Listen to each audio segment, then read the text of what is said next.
Hello, welcome to Tuesday Tips. My name is Pam Dunwald. I'm one of your nurses from Your Nurse Advocates Consulting. And before we get into tonight's topic, just want to remind everyone, last chance, we do have that free workshop tomorrow evening at 7 p.m. Central Time. It's a free live workshop. We're going to have our planner ready to go, our workbook to be able to help you get your affairs in order, who you need to speak to, what kind of things you have to have ready, and what professionals do you have to need to make that all happen, and that is an amazing gift for you to give your loved ones. And one of the things that we all procrastinate on, and so it's beginning of the new year, let's get this off of our plates. Let's move on to the topic tonight. So last week we talked about getting your affairs in order and having, what can go wrong. Linda shared her story, and even Linda as an advocate in our business here, even having all of that knowledge can sometimes make it difficult to get your parents to agree to prepare your advance directive. So if you're interested in that story and seeing how that went, and all the struggles, and still the family is still suffering. Her mom's been gone and her dad's still with us, but there's just so many snowball effects and consequences that are still going on. And I don't know if her family will ever recover, to be able to mend the relationships that they had, just from not having those affairs in order. So Shell, just thanks for the little hug there. But tonight we're going to shift gears. We're going to talk about the story of my mother-in-law and how things can go right.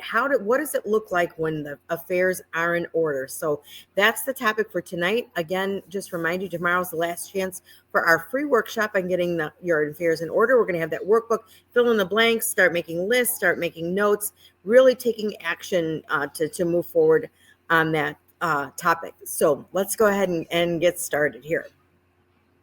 So we've talked about the workshop. Now I want to talk about my mother-in-law's story. So I want to share the story. Laura, she was really a true inspiration when it came to planning ahead. My mother-in-law, she did everything right. She made sure that her wishes were documented. She had everything set up with an estate planning attorney. She had gifted her house to her children. Now, that might not be everyone's choice, but for her, it was important. And more than anything, it showed, her thoughtful planning. So that was one of the things that she wanted to do. Number two, she outlined her will, exactly who was to receive what when it came to her investments. For her personal belongings, she took an approach that, really made us smile. I remember going through all of her things. She placed sticky notes on items with the names of who should get the things. And it made it really simple for our family to honor her wishes, because we all knew who was to get what, because she made that choices. Or maybe sometime over the years, one of the family members may have said, oh, Mom, I really, really like that. Or she might have made a mental note of someone really complimenting on that. So she took it upon herself to put a sticky note in there to make sure that person got that item. And it was funny. We really got to call them Easter eggs. The more we looked through all her belongings and cleared out the house, my father-in-law had passed away several years ago. And so we also had to go through the house and get all that in order. And every time we found this note, we just chuckled and said, okay, this is Mom's leaving us another Easter egg. So we kind of made it fun, but she left nothing to chance. And so that was really, really nice. We all had a meeting with the financial planner so that we could move forward with her wishes on her investments. And she even went as far as to writing her own obituary, pre-planning her funeral. The expenses were covered. She had her plot at the cemetery where my father-in-law was, and she left enough money to cover. Not only did she prepay the funeral, but had life insurance to cover any extra expenses. But she also had money set aside to pay the estate planning attorney, for when she was gone and we had to execute all of her plans. So, like I said, she was just amazing. And so thanks to her incredible preparation, we were really able to complete the probate process in less than 4 months. And that is not, even our estate planning attorney says that's not usually, even with a well-prepared, estate, it's usually 6 months or more. And some people, and some people can spend years in probate when there's been nothing in writing and the family can't agree on things, and there's contesting of will, or wishes, and trying to find someone, and sometimes you have to go to the court, may have to appoint a guardian, a public guardian, to be able to manage the affairs, because the family just can't work together on that. So again, that was the best part of all of this, is that everything cost the family nothing. I mean, her care planning meant that there were no legal hurdles, no financial burdens, and no arguments over who gets what. Instead, we all got to focus on just celebrating her life, being together as a family, enjoying finding all those Easter eggs and all those notes that she left us. She even left a note, said no fighting. She says, I've done everything I can to lay things out as clearly as I can, so please, no fighting. She even wrote that in a note to all of her kids. So, thinking back, I can't imagine how much harder things would have been without all that preparation. Some families, they spend years stuck in probate, as I mentioned. There's stress, there's heartbreak, there's conflict along the way. And, really, some families never come back. And like Linda's, like I mentioned with Linda's family, that's a perfect example. Those hard feelings, people carry grudges, and sometimes that can linger forever. So my mother-in-law's planning really gave us the ultimate gift, and that was the peace of mind. So, the takeaway in this story, with my mother-in-law, is that it's a really beautiful and a great example of why taking the time to get your affairs in order really matters so much. It's not just about avoiding complicated legal and financial situations. It's really about leaving behind a legacy of love and care for your family. And that's really something that every single one of us deserves. And so I wanted to, kind of go into a little bit about, the good things. What's the positive? What can we focus on, the really good things that can happen when you do have your affairs in order?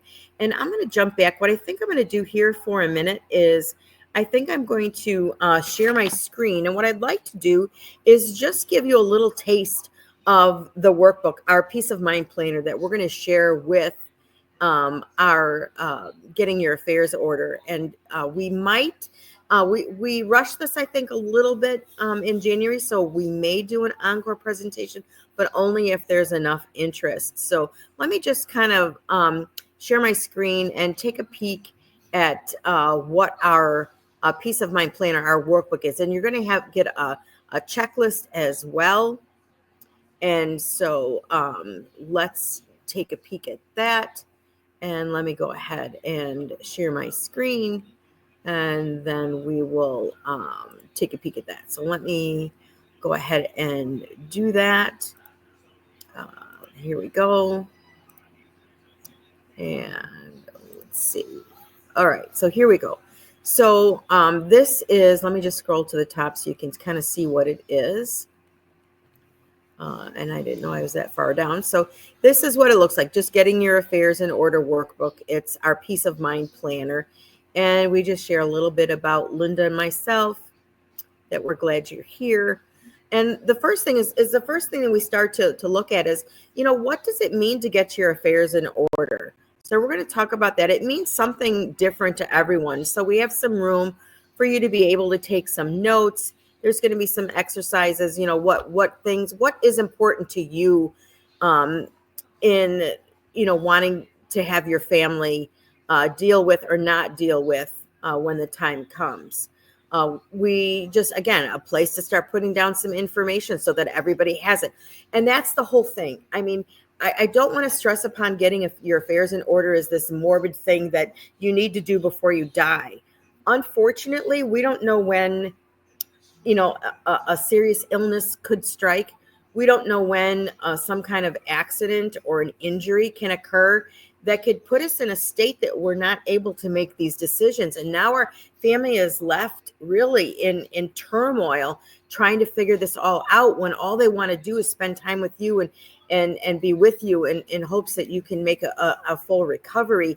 But instead, they're having to deal with all the stuff that's going to take them away from you and force them to deal with things that they don't really want to deal with at that time. So it's good for all of us to have. And I'm a firm believer, the more planning we are, then nothing bad happens. That's just my own personal superstition, is that the better planned you are, then the least likely something's going to happen. So we have this whole workbook for you where it's going to get all these things down in writing for you, so your family has things easy for them right at their fingertips. And you know what? This is a guide that you'll have forever. You can keep this. You might need to update it, swap out a page, because, as time goes on, things do change and it will need to be updated. Unfortunately, it's not one of those things that is a one and done, and that you may not have to update it. Final notes, we've got suggestions, things that you want your family to remember, or instructions for a funeral home. And then we get into some of the other professionals.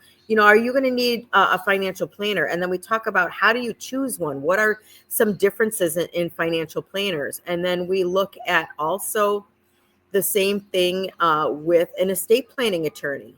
What do you need to look for an estate planning attorney? What are your options? What do you need to look at, and what can they help you with? Then we start, going through listing your debts and things like that. So those are a lot of the things that we're going to be going through, and you're going to be able to work through those things, work through them also at your own pace.